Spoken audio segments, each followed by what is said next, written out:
সুধী বৈষ্ণব ভক্তবৃন্দ, আপনাদের চরণে রইল আমার ভক্তিপূর্ণ ভুলুণ্ঠিত প্রণাম। প্রণাম জানাই আমার শ্রী গুরুদেবের চরণে। প্রণাম জানাই এই বিশ্ব ব্রহ্মাণ্ডে যত সাধুগুরু বৈষ্ণব আছে সকলের চরণে। প্রণাম জানাই সেই অনন্ত কোটি বিশ্ব ব্রহ্মাণ্ডের নায়ক যিনি স্বয়ং যোগেশ্বর পরমেশ্বর ভগবান শ্রীকৃষ্ণের চরণে। সুধী বৈষ্ণব ভক্তবৃন্দ, আজকে আমরা জানব কৃষ্ণ আমার, আমি কৃষ্ণের। আমি কে, আমি কোথা থেকে এসেছি, কিভাবে জীবন ধারণ করছি, ইত্যাদি ইত্যাদি। এটা শ্বেতসত্তর উপনিষদের বিষয়বস্তু। তো আমরা সেটা জানবো যে কৃষ্ণ আমার, আমি কৃষ্ণের। প্রতিটা ভক্তের এই একই প্রবচন। তো আসুন আমরা সেই মঙ্গলাচরণের মাধ্যমেই প্রবেশ করব সেই প্রবচনে।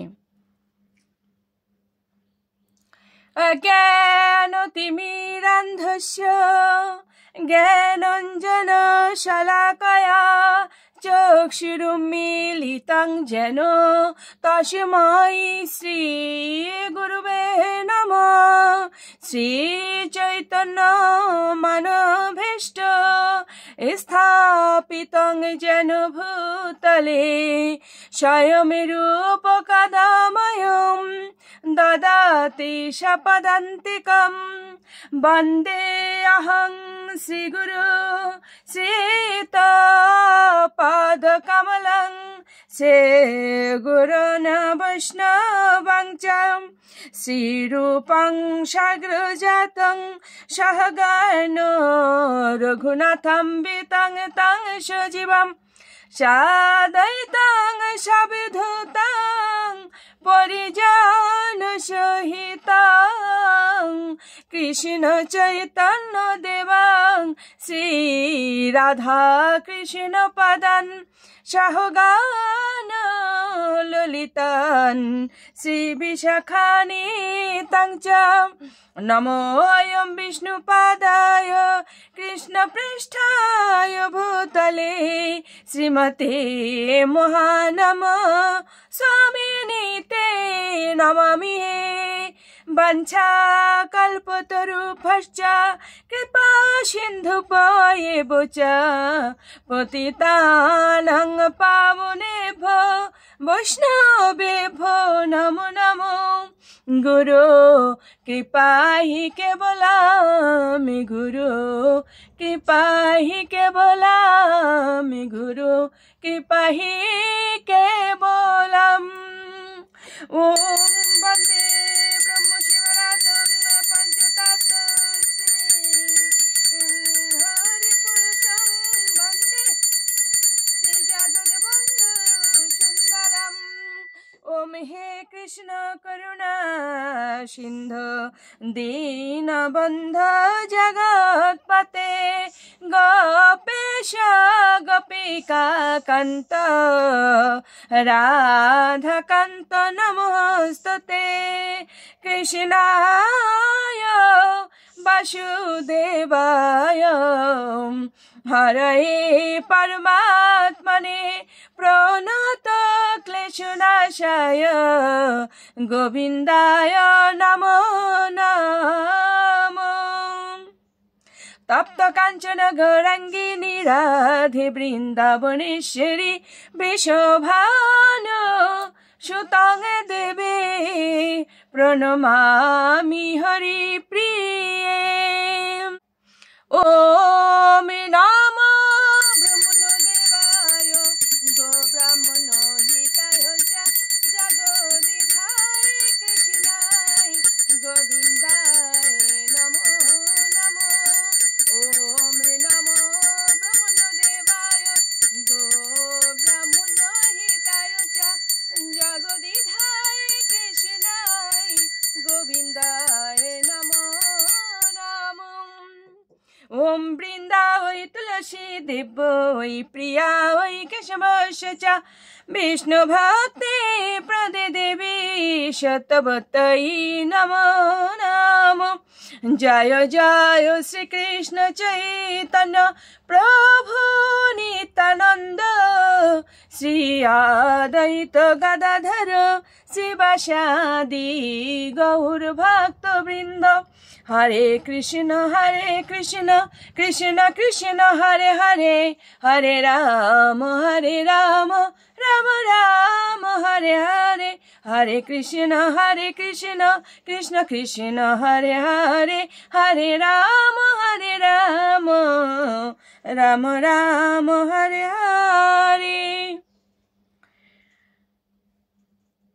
শুধু ভক্তবৃন্দ, আমরা এখন সেই ভক্তি মার্গে শ্রী শ্রীকৃষ্ণের যে সাধন তত্ত্ব সেই বিষয়ে শুনব কৃষ্ণ কথা। প্রায় 5000 বছর পূর্বে ভগবান কৃষ্ণ ভারতের পুণ্যভূমিতে আবির্ভূত হয়েছিলেন। তিনি 120 বছর ধরে লীলা করে গিয়েছেন। এর পূর্বে তিনি অনেকবার পৃথিবীতে এসেছিলেন, তবে কৃষ্ণ রূপে নয়, বিভিন্ন অবতার রূপে। তারপর অতিবাহিত হয়ে গিয়েছে বহুদিন।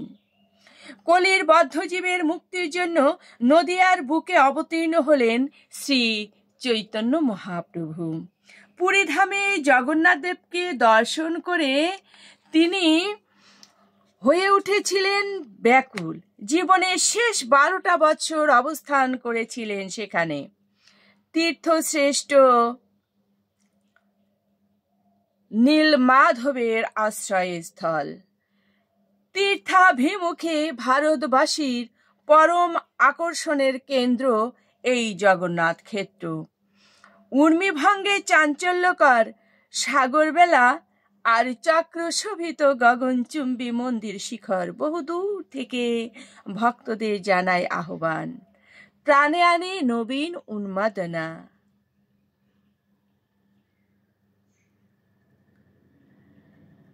কৃষ্ণই আমাদের একমাত্র কাম্য বস্তু এবং তার করুণা লাভই মানব জীবনের উদ্দেশ্য।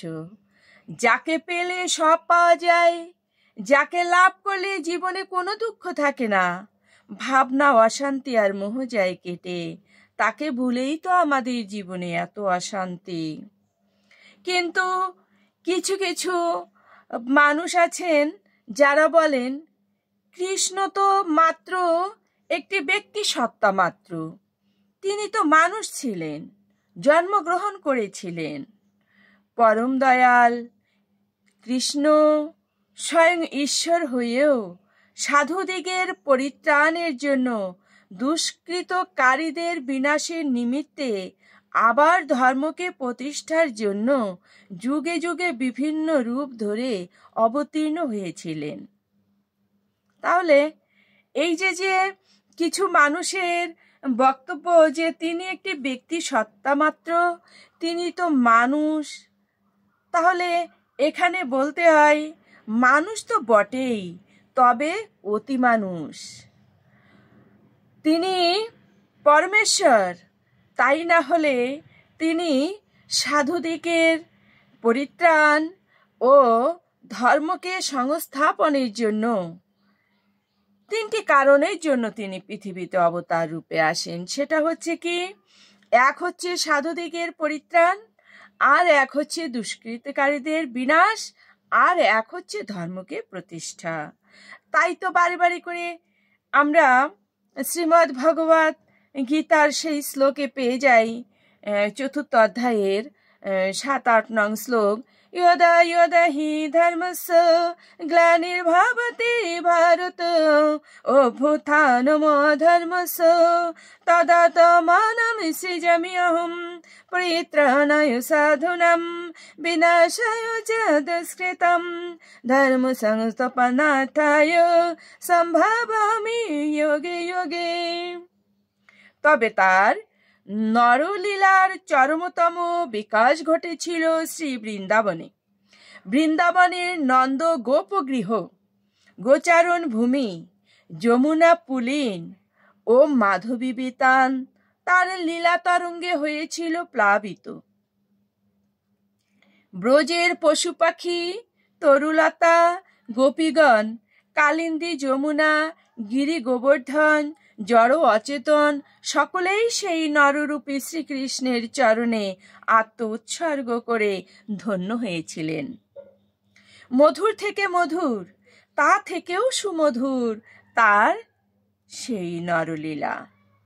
সচ্চিদানন্দ ঘন শ্রীকৃষ্ণ সর্বজন মনোহর, সর্বচিত্তাকর্ষক তার এই রূপ মাধুর্য। কিন্তু এই রূপ মাধুর্যের অন্তরালে লুকিয়ে ছিল তার ভগবত্তা, যা তার অসাধারণ কার্যাবলীর মধ্যে দেখা গিয়েছিল। পুতনাবধ থেকে কালীয় দমন, পরবর্তীকালে কংসবধ থেকে যদুবংশ ধ্বংস, উক্ত ঐশ্বর্য ও ভগবত্তার সাক্ষ্য দেয়।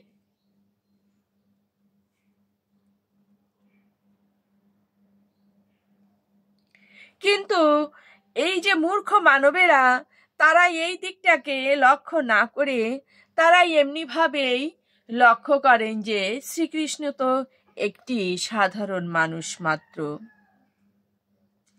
শ্রীমদ্ ভগবদ গীতায় ভগবান নিজে বলেছেন, নির্গুণ ও সগুণ তার দুটি বিভব। যিনি নির্গুণ নিরাকার নিত্য শাশ্বত, তিনি আবার সগুণ সাকার, মায়া মিশ্রিত অবতার, বহু রূপে প্রকাশিত। শুধু নির্গুণই নহেন, তার অনন্ত রূপ, অনন্ত ভাব। মানুষ সেই অনন্তের সীমা নির্ধারণ করতে পারে না। আর পারে না বলেই তো এই ধরনের কথা তারা বলে থাকে। আর সেই ভগবানের পথটাকে, ভক্তির পথটাকে তারা অবলম্বন করতে চায় না। তবে প্রভু পরমেশ্বর ভগবানের কাছে আমাদের এই প্রার্থনা, হে প্রভু, হে জনার্দন, হে পরমেশ্বর ভগবান, যারা অভক্ত, তোমায় বুঝতে পারে না, জানতে পারে না, চিনতে পারে না, তুমি তাদের তোমার পথে নিয়ে এসো। ভক্তি তো তুমি দান করো দয়াময়। তুমি ভক্তি দিয়ে সেই অভক্তদের তোমার ভক্ত করে তোলো। এই হচ্ছে আমাদের প্রার্থনা। তো তারা যদি ভক্তি পথে না আসে, ভগবানের পথটাকে অবলম্বন না করে, তাহলে সেই অনন্ত ভগবানের যে সীমা তারা নির্ধারণ করতে পারে না, সেটা ভবিষ্যতেও পারবে না। যতটুকু মানুষের বোধের সীমা, অনুভূতি ততটুকুই সাধ্য, মানুষের কাছে ততটুকুই ঈশ্বর বা ব্রহ্মের প্রকাশ। পুরুষোত্তমের সমগ্র স্বরূপের ধারণা করতে বেদ বেদান্ত মুনি ঋষি কেউ পারেন নাই।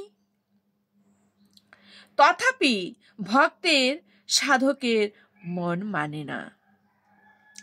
যারা ভক্ত তারা এটাই চিন্তা করে, সেই অনন্ত ভগবানের অনন্ত রূপলীলা মাধুরী জানা কখনো সম্ভব নয়। তারপরও ভক্তরা সেই পথটাকে অবলম্বন করে পরমেশ্বর ভগবানের শ্রীচরণে পড়ে থাকে।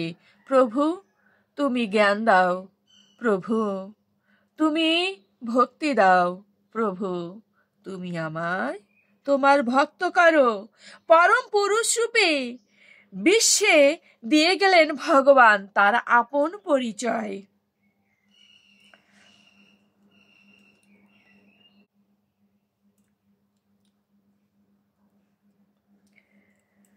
তাই করুণাময় অবতীর্ণ হলেন দাপর যুগে শ্রীকৃষ্ণ রূপে। কত শত ভাবে, কত শত রূপে আপনাকে বিকশিত করলেন মানুষের কাছে। পরম পুরুষ রূপে বিশ্বে দিয়ে গেলেন আপন পরিচয়। সেই পরম পুরুষ কৃষ্ণই ব্রহ্মতত্ত্ব, যিনি নিকটে থেকেও দূরে, তিনি সগুণ হয়েও নির্গুণ, সক্রিয় হয়েও নিষ্ক্রিয়, অথচ সমগ্র সৃষ্টি তারই। তাই শ্রীমদ্ ভাগবতে ব্যাসদেব বলেছেন, ভগবানের পাদ সলিল যেমন ত্রিভুবনকে পবিত্র করে, তেমনি বাসুদেবের কথা প্রসঙ্গ বক্তা, প্রশ্নকর্তা ও শ্রোতা এই তিন ব্যক্তিকেই পবিত্র করে। শুধু বৈষ্ণব ভক্তবৃন্দ, আমি ভাগবতের এই যে শব্দটার একটা জায়গায় বিশ্লেষণ করেছিলাম, যে এটা আমার বিশ্লেষণ অবশ্যই নয়, এটা শাস্ত্রের কথা, যে গতে গঙ্গা হতে পবিত্র ইহারও কথন, মানে ভাগবতের কথা বলছে গঙ্গা আমাদের পবিত্র করে, আমাদের পাপ নাশ করে, কিন্তু ভগবানের যে কথন, ভাগবতে যে ভগবানের লীলা কথন, এই লীলা কথনও ততোধিক আমাদের পবিত্র করে। কিভাবে পবিত্র করে সেটা ব্যাসদেব এই যে বলেছেন, এখানে কি বলেছেন, যে যিনি প্রশ্নকর্তা, যিনি শ্রবণ করছেন এবং যিনি পাঠ করছেন, সকলেই কি হচ্ছে, পবিত্র হচ্ছেন।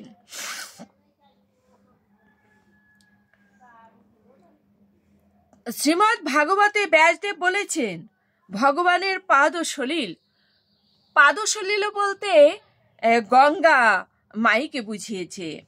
পাদসলিল যেমন ত্রিভুবনকে পবিত্র করে, তেমনি ভাবে বাসুদেব অর্থাৎ স্বয়ং ভগবানের সেই কথা প্রসঙ্গ, লীলা, লীলা মাধুরী বক্তা যিনি বলছেন, প্রশ্নকর্তা যিনি সশ্রদ্ধ জিজ্ঞাসুভাবে জানার জন্য প্রশ্ন করছেন, অবশ্যই প্রশ্নটা শ্রদ্ধার সঙ্গে হতে হবে, অবজ্ঞা রূপে নয়। ও শ্রোতা, অবশ্যই এই শ্রোতা ভক্তি ভাব নিয়ে শ্রবণ করবেন। অভক্তির কিন্তু বা অভক্তি নিয়ে যদি এটা শ্রবণ করা হয়, তাহলে হস্তি স্নানের ন্যায় সেটা নিষ্ফল হয়ে যায়। তো কি হচ্ছে এখানে, যে শ্রীমদ্ ভাগবতে ব্যাসদেব বলেছেন ভগবানের পাদ সলিল যেমন ভাবে ত্রিভুবনকে পবিত্র করে, ঠিক তেমনি ভাবে আমার ভগবানের লীলা মাধুরী বক্তা যিনি বলছেন, প্রশ্নকর্তা যিনি প্রশ্ন করছেন ও শ্রোতা যিনি শুনছেন, এই তিন ব্যক্তিকেই পবিত্র করে। বাসুদেব কথা প্রশ্ন পুরুষান ত্রিন পুণ্যাতি ভক্তরম প্রসকাম সতীন তদ পাদ সলিলম যথা। কৃষ্ণ পরম ঈশ্বর, তিনি সারতসার, পরাৎ প্রিয়, তিনি সত্য সনাতন, সত্যস্য সত্যম মনুষ্য মনয়েত, তিনি কানেরও কান, তিনি মনেরও মন, তিনি তৃষ্ণারও শান্তি, স্থূল জগতের কারণ, মায়া থেকে ভিন্ন, তিনি সচ্চিদানন্দ অখণ্ড প্রাণ শক্তিরও আধার, তিনি ত্রিতাপ জ্বালা বর্জিত, বিদিত ও অবিদিত বস্তু থেকে পৃথক। ভগবান কেমন, আমরা যে ত্রিতাপ জ্বালা ভোগ করছি এরও ঊর্ধ্বে তিনি। ভগবান কেমন, ঈশ্বর পরমঃ কৃষ্ণ সচ্চিদানন্দ বিগ্রহ অনাদিরাদির গোবিন্দ সর্বকারণ কারণম। সচ্চিদানন্দ কৃষ্ণই পরমেশ্বর, তার আদি কেউ নেই, তিনি অনাদি এবং নারায়ণাদি, অবতার গণেরও অনন্ত কোটি বিশ্ব ব্রহ্মাণ্ডের আদি অর্থাৎ মূল। তার অপর নাম গোবিন্দ, তিনি সর্বকারণের কারণ অর্থাৎ তা হতেই সকলের উৎপত্তি। শুধু বৈষ্ণব ভক্তবৃন্দ, আমরা এই ভগবানের নাম জানি গোবিন্দ। গোবিন্দ একবার যদি শ্রদ্ধা ভরে আপনি উচ্চারণ করেন, তাহলে পর্বত সমান স্বর্ণ যদি আপনি দান করেন, তাতে যে পুণ্য ফল না হবে, আমার শ্রী গোবিন্দর নাম একবার উচ্চারণ করলে সেই পুণ্য ফল আপনি পাবেন। তবে ভক্তরা আজ আর পুণ্য ফলের জন্য লালায়িত নয়। আজ ভক্তরা শুধু ভগবানের নাম করেন, ভগবানের কথা শ্রবণ করেন পরম আনন্দের জন্য। ভগবানের কথা শ্রবণ করলে, গোবিন্দ নাম শ্রবণ করলে, কৃষ্ণ নাম উচ্চারণ করলে, গোবিন্দ নাম উচ্চারণ করলে যে অনাবিল আনন্দ লাভ হয়, এই আনন্দ আর কোনো কিছুতে লাভ হয় না। আপনি সংসারে যত আনন্দই পান না কেন, সংসারে যেদিন একজন কিশোরী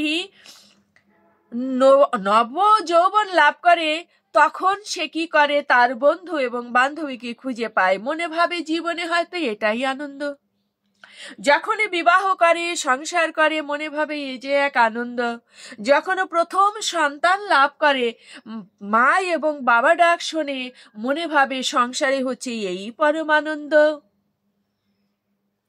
কিন্তু যেদিন ভক্তি ভরে ভগবানের নাম উচ্চারণ করলো, ভগবানের নাম জপ শুরু করলো, সেদিন সে বুঝতে পারলো আমি এতদিন তো এই আনন্দ অনুভব করতে পারিনি।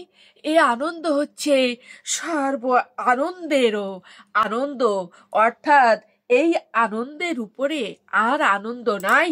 এবং এই আনন্দ হচ্ছে কি, এটা কোনোদিনও ধ্বংস হবে না। কিন্তু সংসারের যে আনন্দ, সংসারে যাকে আপন বলে জানছেন, সে কিন্তু আপনার আপন নয়।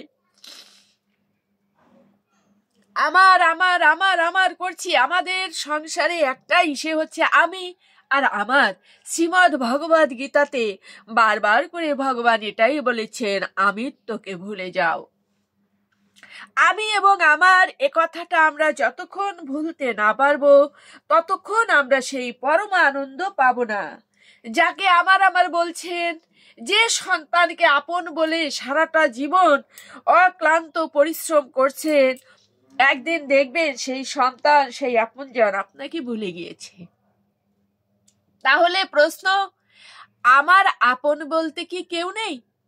তখন অন্তরের অন্তঃস্থল থেকে আমার ভগবান বলছেন, ওরে আমি তো তোর আপন, আমায় একবার ডাক, আমায় একবার স্মরণ কর। সেই অন্তরিক্ষে মহাশূন্যে আছেন আমার ভগবান। এই বিশ্ব ব্রহ্মাণ্ডে প্রতিটি বস্তুতে আছেন ভগবান। আমার অন্তরে আছেন ভগবান, আপনার অন্তরে আছেন ভগবান। সেই ভগবানকে স্মরণ করুন, সেই পরম আপনজনকে ভাবুন। জীবনে আর কোনো কষ্টই থাকবে না। এই সংসারের মোহমায়া ত্যাগ করুন। তবে কি সংসার করব না? অবশ্যই। সংসারে ওটা হচ্ছে কর্তব্য, সে কর্তব্যটা ভগবান আমাকে করতে দিয়েছেন। এই কর্তব্যের মাঝে যিনি ভগবানকে স্মরণ রেখেছেন, তিনি হচ্ছেন প্রকৃত ভক্ত। কৃষ্ণ ভক্ত যদি কৃষ্ণের সাথে মনের যথার্থ যোগ স্থাপন করতে পারেন, তাহলে তিনি অমরত্ব প্রাপ্ত হন। কত সুন্দর কথা! কৃষ্ণ ভক্ত যদি কৃষ্ণের সাথে মনের যথার্থ যোগ স্থাপন করতে পারেন, তাহলে তিনি অমরত্ব প্রাপ্ত হন। ইহলোকে যেমন শান্তি সুখ অনুভব করছেন, পরলোকে গিয়েও তিনি সেই সুখ সম্ভোগ করবেন। তাহলে ইহলোকে আপনি যদি সংসার মাঝে যে সন্তানাদি পালন করছেন, পিতামাতার দেখাশোনা করছেন, আনন্দের সঙ্গে করুন। সেই সঙ্গে পরমেশ্বর সচ্চিদানন্দ বিগ্রহ পরম কৃষ্ণ ভগবানকে স্মরণ রাখুন। তাহলে দেখবেন এই পার্থিব জগৎ আপনার জন্য সুখময় হয়ে উঠবে, এবং সেই পরজগৎ অর্থাৎ মৃত্যুর পরেও সেই জগৎ আপনার নিকট অনেক আনন্দময় হয়ে উঠবে। আর মৃত্যুটা তখন কেমন হবে জানেন? মৃত্যুটা তখন হবে সাপের খোলসের ন্যায়। সাপ যেমন খোলস পরিবর্তন করে, তেমনি ভাবে মৃত্যুর পরে আপনি কি হবে, এই জড় দেহটা ত্যাগ করার পরে একটি চিন্ময় দেহ পাবেন। আর কি হবে, গোলক ধামে আপনি ভগবানের সেবা করার সুযোগ পাবেন। তো ভগবানের সেবা করার সুযোগ যদি পাওয়া যায়, তাহলে কি জীবনে আর কিছু চাওয়ার বা পাওয়ার থাকে? এখন প্রশ্ন হলো, শ্রী চৈতন্য মহাপ্রভু স্বয়ং ভগবানের অবতার হয়ে কেন তিনি কৃষ্ণ নামে মাতাল হয়েছিলেন? শ্রীকৃষ্ণকে প্রেম নিবেদন করে ভক্ত সৃষ্টা রাধারানী কি জাতীয় সুখ আস্বাদন করেছিলেন তা উপলব্ধি করার জন্য তিনি রাধিকার মতো কৃষ্ণ প্রেমে পাগল হয়েছিলেন। তাহলে এখানে আমরা একটা কথা জানতে পারলাম যে শ্রী চৈতন্য মহাপ্রভু তিনি কলিযুগে অবতার রূপে আসলেন, তিনি তো স্বয়ং ভগবান ছিলেন। তাহলে ভগবানের অবতার হয়েও কেন তিনি আবার কৃষ্ণ নামে মাতাল হয়েছিলেন? তাহলে এখানে আমরা সেই প্রশ্নের উত্তরটা জানতে পারছি। শ্রীকৃষ্ণকে প্রেম নিবেদন করে ভক্ত শ্রেষ্ঠা অর্থাৎ ভক্তের ভিতরে শ্রেষ্ঠা হচ্ছে শ্রীমতী রাধারানী। তো সেই রাধারানী কি জাতীয় সুখ আস্বাদন করেছিলেন বা উপলব্ধি করেছিলেন সেটা জানার জন্যই শ্রী রাধিকার মতো কৃষ্ণ প্রেমে তিনি পাগল হয়েছিলেন। এ কারণেই তিনি অনেক সময় আমরা চৈতন্য চরিতামৃততে দেখেছি চৈতন্য মহাপ্রভু রাধা রূপে কৃষ্ণ কৃষ্ণ কৃষ্ণ বলে পাগল হতেন। তাছাড়া নিষ্কাম প্রেম মাধুর্যর আকর্ষণে ব্রজেন্দ্র নন্দনকে বিলীন হতে হয়েছিল রাধাতে। কি হয়েছিলেন তিনি? রাধাতে কৃষ্ণ প্রেমের মাধুর্য আকর্ষণের জন্য উনি রাধার ভিতর লীন হয়েছিলেন। তাই রাধার ভাবকান্তি অঙ্গে নিয়ে আপনাকে লুকিয়ে তাকে হতে হয়েছিল গৌরবর্ণ। অর্থাৎ আমরা দাপর যুগে ভগবান শ্রীকৃষ্ণকে দেখেছিলাম শ্যামবর্ণ, আর কলিতে দেখছি সেই চৈতন্য মহাপ্রভুকে গৌরবর্ণ। কেন? তিনি রাধা কান্তি নিয়েছিলেন বলেই তিনি গৌরবর্ণ হয়েছিলেন। এ কারণেই তাকে গৌর বলা হতো। উদ্দেশ্য জগৎকে সাধ্য সাধনা শিক্ষা দেওয়া। কেন? যে জগতে যেসব মূঢ় যে অভক্ত তাদের তিনি ভক্তি দান করে নাম দিয়ে ভক্তে পরিণত করার জন্যই জগতে আবির্ভূত হয়েছিলেন। উদ্দেশ্য ছিল ওনার জগৎকে সাধ্য সাধনা শিক্ষা দেওয়া ও সাম্প্রদায়িক ভেদ বুদ্ধি সম্পন্ন মানুষকে একতার মন্ত্রে উদ্বুদ্ধ করা। সাধ্য কথার অর্থ হচ্ছে যিনি সাধনার যোগ্য, অর্থাৎ শ্রীকৃষ্ণ। মহাভারতে আছে কৃষির ভুবাচকঃ শব্দনানঞ্চ নির্বৃতি বাচকঃ ত ঐরৈকম পরম ব্রহ্ম কৃষ্ণ ইত্যাভিধীয়তে। কৃষ্ণ ধাতুর সাথে মূর্ধন্য প্রত্যয় যোগ করে হয়েছে কৃষ্ণ। কৃষ ধাতুর অর্থ কর্ষণ করা, অর্থাৎ চাষ করা। যেভাবে চাষি মাঠে লাঙল দিয়ে কর্ষণ করে অর্থাৎ চাষ করে, যিনি জীব হৃদয় কর্ষণ পূর্বক ভক্তির বীজ বপন করেন তিনি হচ্ছেন কৃষ্ণ। অর্থাৎ আমাদের হৃদয় কর্ষণ না হলে সেখানে ভক্তির বীজ রোপণ করা যাবে না। তো কেন তিনি কৃষ্ণ? তিনি জীবের হৃদয়কে আকর্ষণ করেন। কিভাবে আকর্ষণ করেন? সেই হৃদয় কর্ষণ করে তাতে ভক্তি বীজ রোপণ করে দেন। এ কারণেই বলা হয়েছে যিনি জীব হৃদয়কে আকর্ষণ করে ভক্তি মার্গে নিয়ে যান তিনি কৃষ্ণ। মূর্ধন্যয়ের অর্থ হচ্ছে নিবৃত্তি, এটি আনন্দবাচক, আর কৃষ সত্তাবাচক। সেই অর্থে যিনি আনন্দের উৎস তিনি হচ্ছেন কৃষ্ণ। শুধু বৈষ্ণব ভক্তবৃন্দ, কৃষ্ণ নাম উচ্চারণ করলে হৃদয়ে এত আনন্দ কেন হয়? দেখুন আমরা এখানে সেটা জানতে পারলাম যে মূর্ধন্যয়ের অর্থ হচ্ছে নিবৃত্তি, এটি হচ্ছে আনন্দবাচক, আর কৃষ সত্তাবাচক। সেই অর্থে যিনি আনন্দের উৎস তিনি হচ্ছেন কৃষ্ণ। কৃষ ধাতুর আর একটি অর্থ হচ্ছে উৎকর্ষ। মূর্ধন্যয়ের আর এক অর্থ হচ্ছে সদ্ভক্তি। উৎকৃষ্ট ভক্তি দাতাই হচ্ছেন কৃষ্ণ। শ্রী শ্রী ভাগবত কৃষ্ণের ভগবত্তা সম্বন্ধে বলেছেন, এতে চংশু কালহ পুংসঃ কৃষ্ণস্ত ভগবান স্বয়ং। শ্রীকৃষ্ণ স্বয়ং ভগবান, তিনি মাধুর্য বিগ্রহ, তিনি চতুর্ভুজ মূর্তি ধারণ পূর্বক ঐশ্বর্য প্রকাশ করে বৈকুণ্ঠে শ্রী নারায়ণ রূপে বিরাজিত।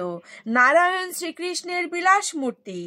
কারণার্ণবশয়ে মহাবিষ্ণু ও শ্রী রাম নৃসিংহাদি অবতারগণ কেউ বা শ্রীকৃষ্ণের অংশ, কেউ বা শ্রীকৃষ্ণের কলা অর্থাৎ অংশের অংশ, কিন্তু শ্রীকৃষ্ণ স্বয়ং ভগবান। যার ভগবত্তা হইতে অন্যের ভগবত্তা স্বয়ং ভগবান শব্দের, তাহাতেই সত্তা। দ্বীপ হইতে জৈসে বহুদ্বীপের জ্বলন, মূলকে দ্বীপ তাহা করিয়ে গণম। চৈতন্য চরিতামৃততে এটা বলা হয়েছে। সেই ইচ্ছাময় নন্দনন্দন কৃষ্ণের ইচ্ছাতেই বসুদেব নন্দন, বাসুদেব বলদেব, নারায়ণ এবং নৃসিংহাদি অপদারগণ লীলা করে থাকেন। অর্থাৎ আদি বা মূল ভগবান হচ্ছেন ব্রজেন্দ্র নন্দন শ্রী শ্রী কৃষ্ণ। তো সুধী বৈষ্ণব ভক্তবৃন্দ, আমরা কৃষ্ণ কথা শুনলাম। আবার আমরা পরবর্তী ভিডিওতে শুনবো বা পরবর্তী পাঠে আমরা জানবো। আজকের মধ্যে এখানেই বিশ্রাম। সুধী বৈষ্ণব ভক্তবৃন্দ, আমার কথা বলায় বা আমার প্রবচনে অবশ্যই কোনো ভুল ত্রুটি আছে, আপনারা সেটা ক্ষমা সুন্দর দৃষ্টিতে দেখবেন। শুধু আপনারা নয়, আমার পরম কৃষ্ণ ভগবান, পরমেশ্বর যোগেশ্বর ভগবান, ওনার কাছেও আমার জন্য একটু ক্ষমা প্রার্থনা করবেন। আর আমৃত্যু যেন আমি ভগবানের গুণকথা বলতে পারি, নিজেও শ্রবণ করি, নিজেও পাঠ করি এবং শ্রোতা যারা আছেন তাদেরও বলতে পারি, ভক্ত মাঝে যেন বলতে পারি। এই আমাকে আপনারা আশীষ দান করবেন। আর পরমেশ্বর ভগবানের কাছে আমি আপনাদের সকলের জন্য প্রার্থনা করব, ভগবান যেন আপনাদের সকলকে ভালো রাখুন। তো সেইভাবে আমরা একটি প্রার্থনা মন্ত্র, শান্তি প্রার্থনা মন্ত্র বলবো। তার আগে গুরুদেবকে ভগবানকে প্রণাম জানিয়ে নেই। অজ্ঞান তিমিরান্ধস্য জ্ঞানাঞ্জন শলাকয়া চক্ষুরুন্মীলিতং যেন তস্मै শ্রী গুরুবে নমঃ। ওম নমো ভগবতে বাসুদেবায়। ওম নমো ভগবতে বাসুদেবায়। ওম নমো ভগবতে বাসুদেবায়। হরে কৃষ্ণ কৃষ্ণ কৃষ্ণ হরে হরে, হরে রাম রাম রাম হরে হরে। সর্বভবন্ত সুখিনঃ সর্বসত্ত্ব নিরাময়া, সর্বে ভদ্রাণি পশ্যন্তু মা কশ্চিৎ দুঃখ ভাগ ভবেৎ। জগতের সকলেই সুখী হোক, সকলেই রোগ নিরাময় হোক, সকলেই শান্তিতে থাকুক, কেউ যেন দুঃখ ভোগ না করে। জগতের সকলের উপরে শান্তি বর্ষিত হোক, শান্তি বর্ষিত হোক, শান্তি বর্ষিত হোক। ওম শান্তি, ওম শান্তি, ওম শান্তি, শান্তি শান্তি। ওম তৎসৎ। ওম নমো ভগবতে বাসুদেবায়।